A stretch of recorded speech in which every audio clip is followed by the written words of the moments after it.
Vamos abrir as nossas Bíblias no livro de Atos, Atos dos Apóstolos. Alguns comentaristas ainda dizem que pode ser Atos do Espírito Santo, porque nós presenciamos o Espírito Santo agindo do início ao fim do livro, de forma maravilhosa. Capítulo 3, Atos dos Apóstolos, capítulo 3.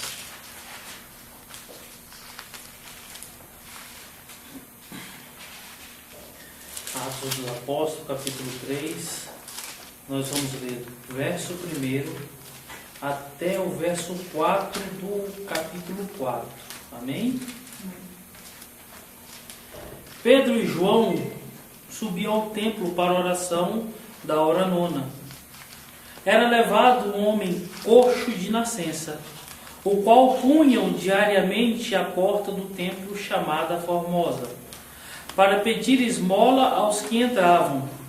Vendo ele a Pedro e João, que iam entrar no templo, implorava que lhe desse uma esmola. Pedro, fitando-o juntamente com João, disse: olha para nós. Ele os olhava atentamente, esperando receber alguma coisa. Pedro, porém, lhe disse: não possuo nem ouro nem prata, mas o que tenho, isto te dou. Em nome de Jesus Cristo Nazareno, anda. E tomando-o pela mão direita, o levantou imediatamente, os seus pés e tornozelos se firmaram.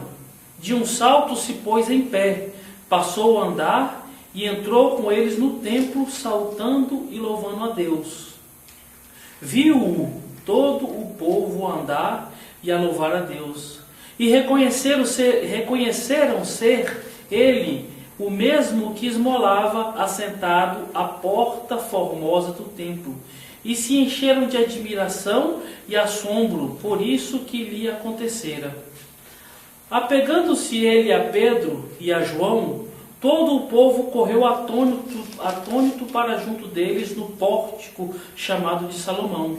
À vista disso, Pedro se dirigiu ao povo dizendo: Israelitas, por que vos maravilhais disto? Ou por que fitais os olhos em nós, como se pelo nosso próprio poder ou piedade o tivéssemos feito andar? O Deus de Abraão, de Isaque e de Jacó, o Deus de nossos pais, glorificou o seu servo Jesus, a quem vós traístes e negastes perante Pilatos, quando este havia decidido soltá-lo.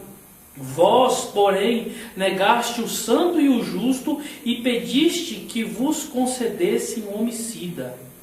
Desarte, mataste o autor da vida, a quem Deus ressuscitou dentre os mortos, do que nós somos testemunhas. Pela fé em o nome de Jesus, é que esse mesmo nome fortaleceu a este homem que agora vedes e reconheceis. Sim, a fé que vem por meio de Jesus deu a este saúde perfeita na presença de todos vós. E agora, irmãos, eu sei que o fizestes por ignorância, como também a vossas autoridades. Mas Deus assim cumpriu o que dantes anunciara por boca de todos os profetas, que o seu Cristo havia de padecer. Arrependei-vos, pois, e convertei-vos para serem cancelados os vossos pecados, a fim de que da presença do Senhor venham tempos de refrigério, e que envie ele o Cristo, já que vos foi designado Jesus, ao qual é necessário que o céu receba até aos tempos da restauração de todas as coisas, de que Deus falou por boca dos seus santos profetas desde a antiguidade. Disse, na verdade, Moisés: o Senhor Deus vos suscitará dentre vós, irmãos, um profeta semelhante a mim, e a ele ouvireis em tudo quanto vos disser. Acontecerá que toda alma que não ouvir a esse profeta será exterminada no meio do povo. E todos os profetas, a começar de Samuel, assim como todos quantos depois falaram, também anunciaram estes dias. Vós sois os filhos dos profetas e da aliança que Deus estabeleceu com vossos pais, dizendo a Abraão: na tua descendência serão abençoadas todas as nações da terra. Tendo Deus ressuscitado o seu servo, enviou-o primeiramente a vós outros, para vos abençoar, no sentido de que cada um se aparte das suas perversidades. Falavam eles ainda ao povo quando sobrevieram os sacerdotes, o capitão do templo e os saduceus, resistindo-os por ensinarem eles o povo e anunciarem em Jesus a ressurreição dentre os mortos, e os prenderam, recolhendo-os ao cárcere até o dia seguinte, pois já era tarde. Muitos, porém, dos que ouviram a palavra e aceitaram, subindo o número de homens a quase 5.000. Palavra do Senhor. Graças a Deus. Senhor Jesus, obrigado pela tua palavra, obrigado pela tua misericórdia. Senhor, faz com que os nossos corações guarde cada instrução, Pai, para que não possamos ser exterminados no meio do povo, para que possamos não ser extintos entre aqueles que serão salvos. Senhor, como tu falaste aos antigos, como tu falaste aos teus filhos durante eras e eras, fala conosco nessa noite, Pai, para que possamos compreender, entender e viver as palavras do teu santo evangelho. Pai, que não seja para a glória de ninguém, que não seja para a honra de ninguém, mas que o evangelho sendo pregado, só tu sejas exaltado, só a tua cruz seja evidenciada aos nossos corações. Em nome de Jesus. Amém. Vamos orar, queridos? Orar não, vamos sentar. Sentar e orar.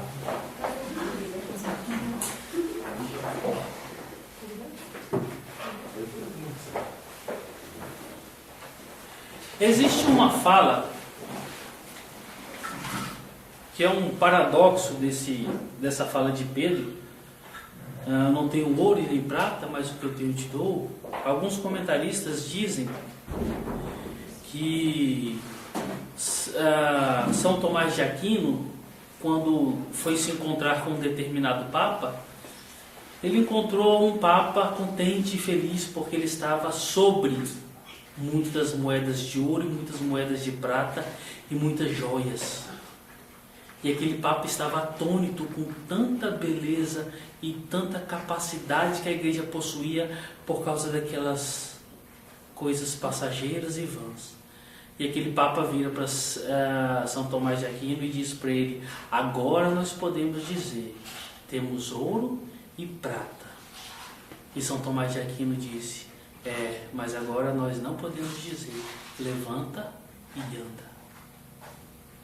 Qual é a diferença desse período sombrio da igreja para os dias de hoje? Qual a diferença daquelas pessoas para as que estão governando nos dias de hoje? Eu vou um pouco mais longe. Nos dias de hoje, além de querermos o ouro e a prata, nós queremos levantar todo mundo. Nós queremos curar todo mundo.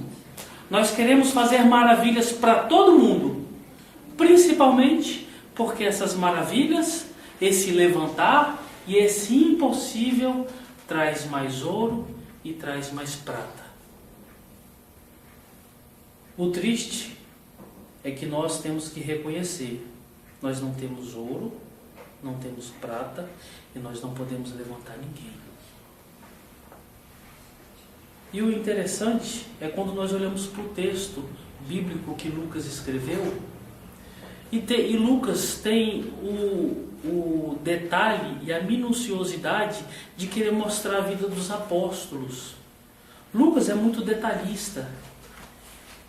E quando manifesta essa prática de Lucas de ser um escritor detalhista, nós começamos a observar coisas no texto que engrandecem muito as pessoas que vivenciavam naquela época e também dá uma oportunidade muito boa para que nós possamos olhar para a prática de vida dessas pessoas e exemplificar para nós em questionamentos.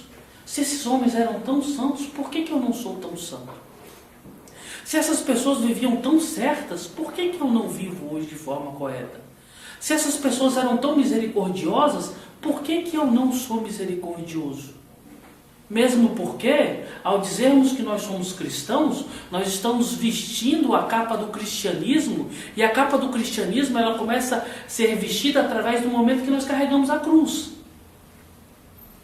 E a cruz não é leve, a cruz é pesada. E é inegociável carregarmos ou não carregarmos a cruz, porque Cristo disse que nós teríamos que carregar a nossa cruz, todos nós. Vamos observar esse texto tão maravilhoso, que começa no versículo 3. E o interessante é que Lucas mostra propositalmente vidas distintas postas em paralelo. Porque nos 2 primeiros versículos ele vai mostrar a vida dos apóstolos e vai mostrar a vida de um coxo. Diz assim: Pedro e João subiam ao templo para a oração da hora nona. Era levado um homem coxo de nascença, o qual punham diariamente à porta do templo chamado Formosa, para pedir esmola aos que entravam. Observa, nesses 2 primeiros versículos ele faz questão de colocar a vida dessas pessoas, dos 2 apóstolos e do coxo. Qual era a rotina deles? A rotina dos apóstolos é a rotina de um religioso. E o interessante é que ele começa a mostrar que a vida de um religioso é a vida de alguém que vai para a igreja, vai para o templo, vive de orações. Existe um recorte aqui na Bíblia que nós podemos observar 3 fases interessantes na vida dos apóstolos. O momento em que eles andavam com Jesus. O momento que eles andavam com Jesus, eles eram totalmente dependentes de Jesus. Dependentes a ponto que, quando Jesus ordenava que eles fossem na frente, que eles fizessem algo, tudo que eles faziam, eles se reportavam a Jesus com toda alegria. Ou então eles se reportavam a Jesus com uma perturbação porque não tinha dado certo. Ou eles se reportavam a Jesus com dúvidas e questionamentos. E muitas são as exemplificações que nesse período que eles andavam com Jesus, muitas frustrações, muitas decepções, muitas dúvidas, muitas brigas, muitas rusgas, muitas opiniões e desejos de descobrir quem era o maior deles. E o que nós vamos observar na vida desses apóstolos, quando eles andavam com Jesus, é que vai se manifestar a mesma vida que eu e você vivemos. Uma vida de pessoas que estão numa dualidade tremenda. É igual aquela pessoa que não sabe se casa ou se compra uma bicicleta. É aquela pessoa que hoje está andando com Jesus e sente maravilhas em ficar ajoelhado, orando a Deus, fazendo vigílias para sentir o Senhor, para estar perto do Senhor, para agradar o Senhor. Mas depois, em outro momento, ele sabe que aquilo já não dá prazer, ele quer vivenciar outras coisas. Essa foi a primeira repartição da vida dos apóstolos. A segunda repartição, quando nós observamos que Jesus morre, os apóstolos vivem em conflito e uma dificuldade muito tremenda. Por quê? Porque a segurança deles, o alicerce deles, o ponto central da fé deles tinha sido morto. E o que sobrava para eles? Temor, choro e desespero. E nós vamos perceber esses homens trancafiados no local morrendo de medo. Medo porque estavam sozinhos e medo de serem encontrados e mortos. E nós temos na terceira repartição a parte em que eles recebem, Atos 2, a descida do Espírito Santo e ficam cheios de poder. Daí nós começamos a perceber a manifestação de Deus nos Atos dos Apóstolos, ou então nos Atos do Espírito Santo, em que nós vamos encontrar antes homens temíveis, cheios de temores e cheios de dúvidas. Agora nós encontramos homens cheios de certezas, destemidos e cheios do Espírito Santo. E aqui no capítulo 3 o que nós encontramos é isso: 2 homens cheios do Espírito Santo. E a partir desse momento o escritor Lucas começa a demonstrar a vida desses homens como uma vida piedosa, uma vida voltada para a oração, uma vida voltada para a partilha em comum, Uma vida voltada, como diz os historiadores, que os encontros do grupo religioso que chamava cristianismo era feito 3 vezes por dia. E nesses encontros eles discutiam, eles debatiam, eles falavam, argumentavam como poderiam melhorar a comunhão do corpo de Cristo e como poderiam difundir o Evangelho de Cristo. A exemplificação que nós vamos observar de Lucas é de homens que eram temidos, homens que eram temíveis, homens que tinham medo, homens que tinham incerteza, agora homens que estavam planejando evangelizar todos os lugares. E agora nós observamos aqui a vida desses 2 homens que estavam indo para o templo fazer as suas orações. E como está a nossa vida nos dias de hoje? Em que parte nós estamos dessa repartição? Uma parte que está cheio de dúvidas, cheio de incertezas, cheio de temores, querendo fugir de tudo e de todos? Ou será que nós estamos trancafiados em um local, com maior medo ainda, chorando, tendo a certeza que o meu Salvador, o meu Senhor, aquele que conduz a minha fé, não está mais comigo porque foi retirado de mim com força? Ou nós estamos cheios do Espírito Santo? Você já se perguntou isso? Como é que você está vivendo hoje? Para cada sua resposta tem um mundo de informações. Aqueles hoje que estão dentro da igreja e que vivem nos pés de Jesus, que vivem totalmente dependentes de Jesus porque tem que aprender tudo, são aquelas pessoas que estão cheias de dúvidas. São aquelas pessoas que não sabem se pode comer hoxa ou comer pão. São aquelas pessoas que não sabem se podem beber bebida alcoólica ou Coca-Cola. São aquelas pessoas que não podem nem ouvir falar Coca-Cola porque Coca-Cola é do diabo. São aquelas pessoas que não podem passar debaixo de escada porque traz azar e são 7 anos de azar. São aquelas pessoas que têm medo de ver gato preto. São aquelas pessoas que têm medo de viajar sem pedir a bênção do pastor. São aquelas pessoas que têm medo de ficar sem entregar o dinheiro na igreja, porque se elas não entregarem, elas vão bater o carro, o cartão de crédito vai ser roubado, as financeiras vão vir contra elas. São aquelas pessoas que estão totalmente perdidas na fé, perdidas nos conceitos de uma realidade cristã que é inexistente. Se você falar que você hoje está atemorizado e que o seu Salvador não está mais contigo, hoje eu tive a oportunidade de conversar com a pessoa que ela disse assim para mim: pastor, me ajuda, Deus não fala mais comigo, o que eu faço? Aí eu falei para ela: pergunta para ele. E eu fui me questionar ela: por que Deus não está mais falando contigo? E ela disse: eu terminei uma amizade com a minha melhor amiga há muito tempo e pergunto para Deus todos os dias se é para eu voltar com essa minha amiga, se é para eu fazer alguma coisa, o que eu devo fazer? Ele não me responde. Eu estou presa, eu não consigo mais andar, não consigo fazer mais nada. Puxa vida, a gente começa a observar que tem tantas pessoas presas por tão pouca coisa. Você observa que tem pessoas que falam assim: eu não consigo sentir Deus. Mas Deus não se sente. Ele é Espírito. E puxa vida, eu não consigo ver Deus. Deus não se vê. Deus é Espírito. Puxa vida, pastor, não estou conseguindo escutar Deus. Mas meu irmão e minha irmã, Deus não vai falar contigo, não. Deus não vai te trancar no seu quarto e vai conversar contigo como eu estou falando aqui agora, não.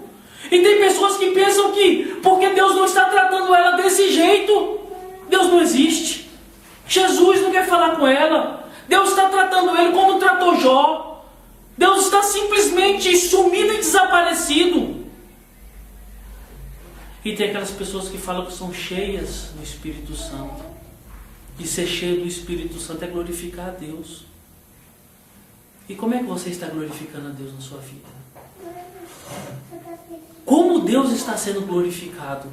Através da sua vida, da sua prática, das suas palavras.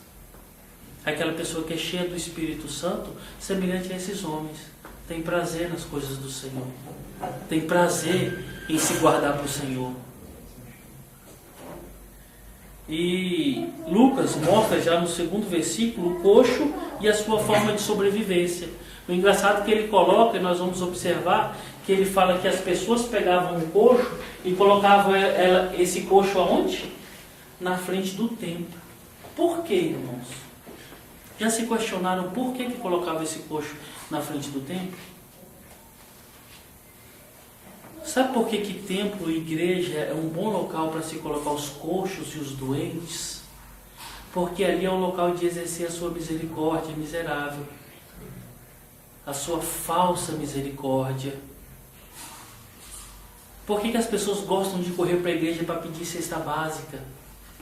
Porque lá é o local onde ele encontra aqueles falsos misericordiosos que dão uma cesta básica e tocam trombeta para o mundo inteiro falando que deu cesta básica, que dá 100 cestas básicas, que dão 200 cestas básicas. Sabe por quê? Porque ali no templo o judeu entrava para fazer a sua oração e no ato de sair da sua oração ou entrar para a sua oração, ele sabia que na lei de Deus ele tinha que ajudar o pobre. Então aquele cara muito sabiamente ele ficava ali e recebia ajuda daqueles falsos misericordiosos. E a vida dos coxos, dos aleijados, daquelas pessoas que não eram perfeitas naquela época não era fácil. Uma vida de desprezo, de escória, de abuso, de nojo, totalmente largado, expurgado. Por quê? Porque eles eram diferentes, porque eles eram defeituosos. Mas o bom é que eles estavam na frente do templo. Por quê?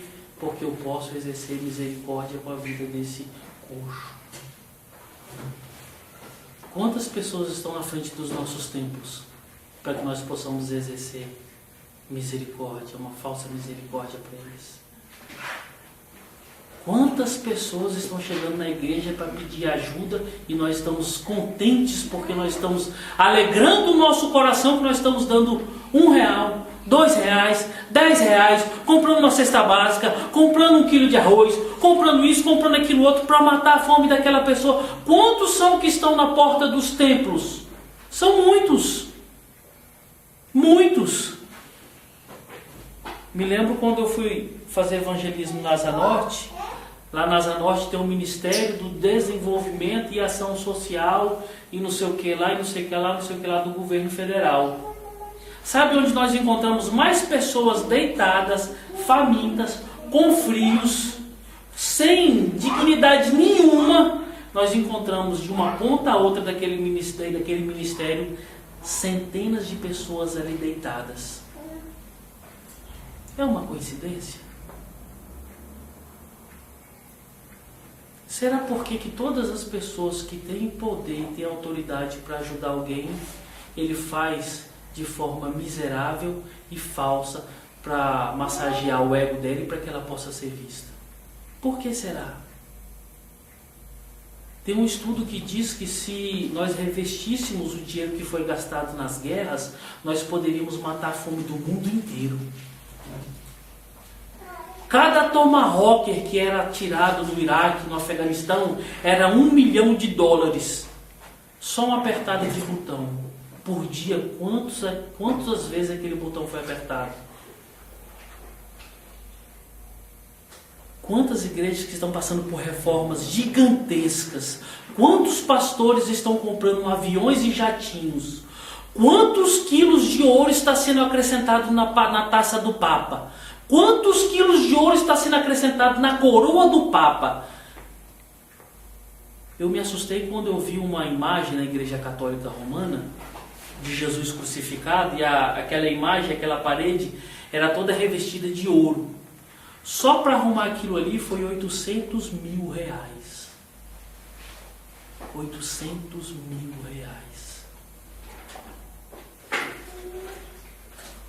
Quem vale mais? 4 paredes, uma imagem ou uma barriga faminta? Quem vale mais? 1 hora na televisão em horário nobre ou centenas de pessoas que estão passando necessidades e frio? Quem vale mais? Uma coroa numa cabeça branca e caduca ou crianças tendo que ser vestidas e alimentadas? nós pervertemos a noção de todas as coisas. E o interessante é que Jesus disse que os pobres sempre estariam conosco. E o que nós estamos fazendo por eles? Qual foi a última vez que você estendeu a mão para um pobre e para um necessitado? Qual foi a última vez que você teve coragem de chegar perto de alguém que estava com um cheiro muito ruim, cambaleando porque ele é defeituoso, e você teve que ajudar, abraçar, carregar? Qual foi a última vez?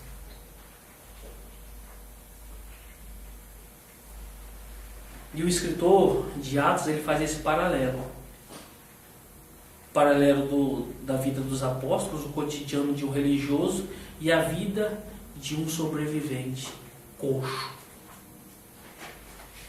Quando nós entramos mais na frente, no verso 3 ao verso 6, nós vamos encontrar algo muito interessante. Do verso 3 ao verso 6, o Lucas, o autor, expõe propositalmente as práticas que corroboram com as vidas de cada um. O coxo pedindo esmola para sobreviver. E quando ele fita os olhos em Pedro e João, a primeira coisa que ele diz: me dá alguma coisa, me ajuda, por favor, me socorre. E agora eu acho interessante, pensa, um cara que viveu, a Bíblia diz que desde a sua nascença, ele é coxo, ele é doente, ele é defeituoso. Desde sua nascença ele foi obrigado a viver de esmolas, de ajuda, de piedade e de misericórdia. Um dia ele chega diante de dois homens e ele repete a mesma pergunta que ele fez a vida inteira: o que você tem para me dar? Ou um pedido: me ajuda, me dá alguma coisa. E aqueles homens simplesmente olham para o olho dele e dizem assim: olha, eu não tenho nada para te dar. Eu não tenho ouro, eu não tenho prata, mas o que eu tenho eu te dou. Levanta e anda. Imagina o que foi isso para esse homem.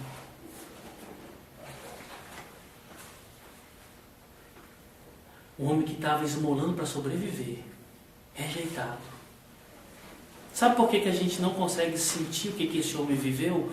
Porque talvez nenhum de nós passou por um terço que é essa realidade.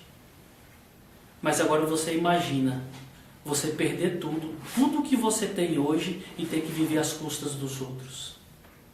Você ter que ver o seu pai ou sua mãe, os seus irmãos, alguém que você conhece na rua, ter que te dar R$1, ter que te dar R$2, ter que te dar comida, ter que te dar roupa, para você simplesmente comer e se vestir. E você perceber que você vai ter que passar dias e dias percebendo que ninguém vai te dar dinheiro, ninguém vai te dar roupa, ninguém vai te dar comida, e você vai ficar jogado ao relento. E de repente, quando você encontra uma pessoa, essa pessoa diz assim: levanta e anda. Sabe o que isso significa? Que a igreja de Deus, aonde quer que ela esteja, ela traz esperança para a vida dos doentes. A igreja de Deus, ela traz esperança para aqueles que não existe mais esperança nenhuma. Qual a esperança que nós estamos transmitindo nos dias de hoje? Qual louvor que nós estamos transmitindo nos dias de hoje? Qual glória que nós estamos transmitindo nos dias de hoje? Que poder que nós estamos exaltando nos dias de hoje? Que refrigério maldito nós estamos trazendo hoje? Que graça divina nós estamos demonstrando para as pessoas hoje? Que amor de Deus nós estamos informando para os necessitados dos dias de hoje? Uma igreja que não aceita ninguém diferente adentrar dentro dela. Uma igreja que você não encontra nenhuma prostituta entrando dentro dela. Uma igreja que você não encontra nenhum homossexual adentrando por suas portas. Uma igreja que você não encontra nenhum deficiente entrando pelas suas portas. Uma igreja que você não encontra um mendigo entrando pelas suas portas. Uma igreja que você não encontra pessoas cheias de fadigas, falhas, dores, sofrimentos adentrando por suas portas. Sabe por quê? Porque nós, verdadeiramente, nós estamos dizendo para essas pessoas: vocês são imerecedores da graça de Deus. Vocês são merecedores de estar no meio de nós. Ou será o que está acontecendo?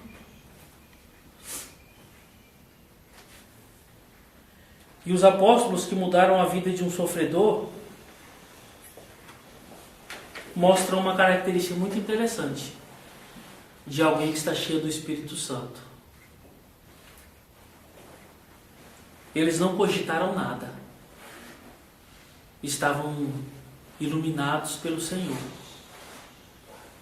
E quando você está iluminado pelo Senhor, você faz aquilo que a pessoa necessita. Você estende a mão nos limites e nos parâmetros corretos. No início da minha caminhada, eu lembro que uma vez eu recebi um transeunte na porta de minha casa, e aquele cara veio falar comigo. Eu falei, puxa vida, eu vou expulsar os demônios da vida desse homem, porque isso é demônio. E esse cara veio falar comigo, ele estava numa situação muito deplorável. Eu lembro do nome dele até hoje, Daniel. E o Daniel veio falar comigo, eu já interrompi a sua fala, coloquei a mão na sua cabeça, falei que ia orar, falei que isso era demônio tal, que ele não podia viver assim, e orei. O cara falou assim, meu irmão, você não me leva a mal não, mas, cara, eu tô morrendo de fome. Eu tô morrendo de fome. Não leva a mal não, mas me dá comida, depois você fala de Jesus. Já em outras práticas mais esdrúxulas, quantas vezes eu presenciei pessoas de cadeira de roda adentrar dentro de uma igreja e um pregador, um curandeiro, chama aquela pessoa lá na frente, falar para a pessoa levantar que ela estava curada. E o pior é que aquela pessoa não estava curada. E tinha que ter 2 pessoas para carregar ela debaixo do braço, e aquela pessoa passando por aquele constrangimento terrível. Quantas pessoas que eu já vi na igreja tirar o óculos e quebrar o óculos e falar que não estava mais com problema nenhum.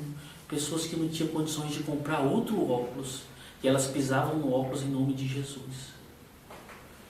Quantas pessoas que eu já vi dentro da igreja com fraturas terríveis, tendo que pular, rodar, dançar. E sabe o que acontece? Você percebe que essas pessoas não podiam falar levanta e anda. Essas pessoas queriam ouro e prata. Aí você começa a perceber que nós não estamos, muitos de nós não estamos em consonância com o Espírito Santo. Não estamos sendo iluminados pelo Espírito Santo. Quando nós estamos sendo iluminados pelo Espírito Santo, nós observamos que nós não precisamos falar levanta e anda. Nós precisamos saber que aquele pedinte que está ali do lado de fora também é um filho de Deus. Ele tem que ser tratado como um filho de Deus. Ele não precisa de 10 reais, ele não precisa de 1.000 reais, ele não precisa de uma cesta básica, ele precisa de dignidade. Ele precisa se sentir amado. Quantas pessoas dentro da igreja têm condições de mover várias outras pessoas para ajudar essa pessoa verdadeiramente? Quantas pessoas podem estender a mão de verdade para essas pessoas? Quantas são as pessoas que estão precisando mais do que uma oração? Quantas são as pessoas que estão precisando mais do que dinheiro? E a igreja parece que hoje ela está travada, amarrada, acorrentada em esmolar e fazer oração de poder. Fulano de tal, meu filho está no presídio, ora por mim. Vou orar, irmão, vamos orar. Aí faz aquela oração muito forte. Fulano de tal, meu filho está doente. E às vezes a pessoa fala isso porque ela está precisando, é mais do que uma oração, ela está precisando de ajuda para comprar um remédio. Fulano de tal me ajuda porque a situação lá em casa está feia. E a pessoa precisa de muito mais do que uma oração.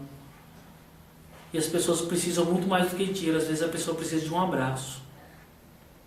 E a hipocrisia da igreja é tão grande que ela só sabe orar. Só sabe orar. Só sabe orar. E uma oração que demonstra poder. E o engraçado é que o poder aqui foi demonstrado de tal forma que uma pessoa levantou e glorificou o nome de Deus. Lembre-se, a igreja de Deus é algo renovador na vida daqueles que não estão com o Senhor. O doutor, em Antigo Testamento, Rodrigo Silva, questionado por um ateu sobre a existência de Deus, que Deus não existia, ele falou: certo, a escuridão existe? Existe. Ele falou: não existe. Fisicamente a escuridão não existe. O que existe é a ausência de luz. O frio existe? E aquela pessoa disse: existe. Ele: não existe. Existe a ausência de calor. O mal existe? E aquela pessoa disse: existe. Ele falou: não existe. Existe a ausência de Deus. E quantos são os lugares que nós olhamos que nós só conseguimos ver o mal e nós não conseguimos ver a ausência de Deus? É tão fácil fugir do perverso porque ele é mau. Mas será que você tem coragem de perceber que ele está ausente de Deus e o que ele precisa não são de açoites nem de porretes, ele precisa de Deus? Olhar para aquela pessoa que só vive lamuriando, aquela pessoa que só vive chorando, só vive praguejando, e a gente só consegue olhar esse defeito, não consegue observar que ela não é perversa, ela só está ausente de Deus. E o que ela precisa não é um tratamento psiquiátrico, o que ela precisa é de Deus. Olhar para aquela pessoa que está ao ponto de se matar, e a gente só consegue olhar que essa pessoa precisa de um bombeiro, precisa de uma camisa de força, precisa de algo para acabar com a consciência dela e deixar ela feito um zumbi. Não, a gente tem que observar que essa pessoa precisa de Deus. Sabe por que é fácil tratar a diversidade hoje? Porque tudo a gente trata com violência, com polícia, com psiquiatra, com dinheiro, com esmola. Sabe por quê? Porque no fundo, quase todos nós somos hipócritas. Sabe por quê? Porque nós só queremos Deus para nós mesmos. Mas lembre-se, a igreja do Senhor não é formada e construída por mãos humanas. A igreja do Senhor, ela anda, ela fala, ela escuta, ela tem sentimentos, só que ela é egoísta, maldita, mentirosa. Nós temos que ser diferentes. Nós temos que ser pessoas que influenciam vidas. Nós não precisamos curar paralíticos, nós precisamos abraçá-los. Nós não precisamos dar esmola, nós precisamos ver qual é a necessidade real da vida daquela pessoa. Nós não precisamos dar tiro em ninguém. Nós precisamos primeiro construir uma cidadania e, em primeiro lugar, levar amor para essa pessoa, que essa pessoa nunca soube o que é amor. É fácil, sabe? Criticar aquele perverso. O cara nunca foi abraçado pelos pais. O cara nunca recebeu um beijo da mãe. O cara foi violentado quando criança. E vocês? Vocês viveram no mimo de papai e mamãe. Tiveram tudo do bom e do melhor. É muito fácil olhar pro que é marginal da sociedade e criticar e atacar. Agora, por que é tão difícil nós levarmos o amor? Como é difícil abraçarmos? Uma coisa me alegrou muito na Asa Norte, quando nós tratamos de um ex-dependente químico. Um dependente químico. Amaral. No dia que ele chegou lá na nossa pequena comunidade, eu vou falar um negócio. Na hora que ele chegou na porta, todo mundo sabia que ele estava chegando. Sujo, mau cheiro, cheio de palavras vulgares. Mas o interessante é que nós conseguimos abraçar ele. Não por exemplificação de um cristianismo barato. Nós conseguimos guardar ele por um tempo. Sabe o que a gente precisa? Fazer diferença nos dias de hoje. A igreja do Senhor, onde ela está, ela traz esperança. Ela transforma vidas. Ela renova vidas.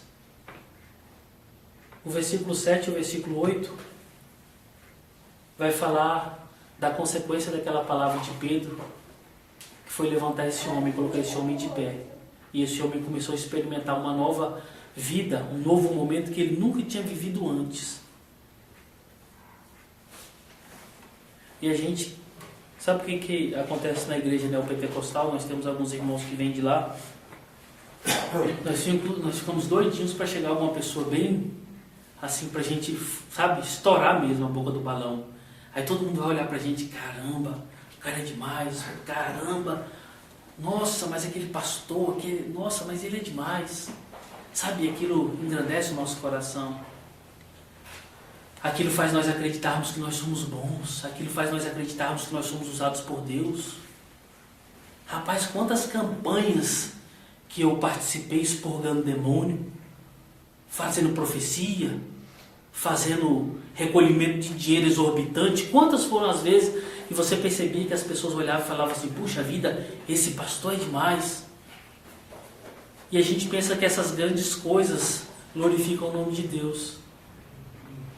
Sabe, irmãos, se você conseguir fazer com que uma pessoa coma uma colher com arroz que ela nunca comeu antes, Deus está sendo glorificado.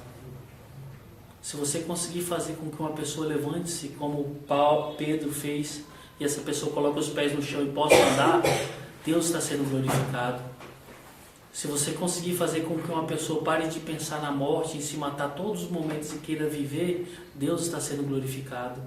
Se você consegue fazer com que uma pessoa veja que o tempo dela de vida aqui é muito curto e que na verdade a grande vida e o grande momento é a eternidade, Deus está sendo glorificado. Deus é glorificado nos pequenos atos, nas grandes práticas, em tudo que você faz para renovar a vida de alguém.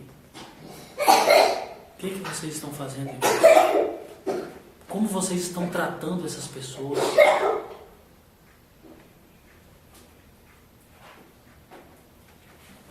Os milagres e os apóstolos que corroboraram com as palavras de Jesus. A primeira coisa que a gente observa nesse texto, que esse texto está simplesmente dizendo e colaborando para aquilo que Jesus disse, que eles expeliriam demônios, curarão enfermos. E a gente percebe que esse ministério apostólico foi feito e baseado nos milagres, nas grandes maravilhas de Deus. E fazer grandes maravilhas nos dias de hoje é nós renovarmos a vida de muitas pessoas que precisam.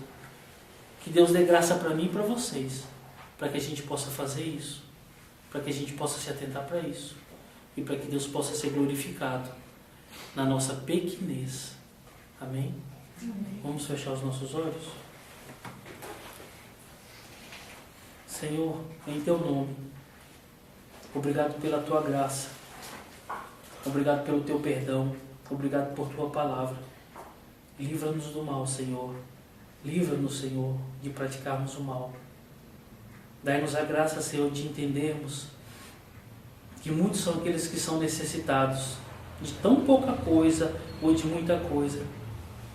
E que, de certa forma, nós podemos fazer algo para trazer renovo para a vida dessas pessoas, para trazer graça para a vida dessas pessoas. Todos nós podemos fazer alguma coisa para alguém. Tira o nosso conceito, Senhor, e a nossa necessidade tão grande de ganância por dinheiro, e dai-nos o desejo renovador no nosso coração de renovarmos vidas de pessoas. Por favor, ilumina-nos, Pai, pelo poder do Teu Espírito Santo, Senhor, pela Sua misericordiosa graça, por Cristo Jesus. Amém. Amém.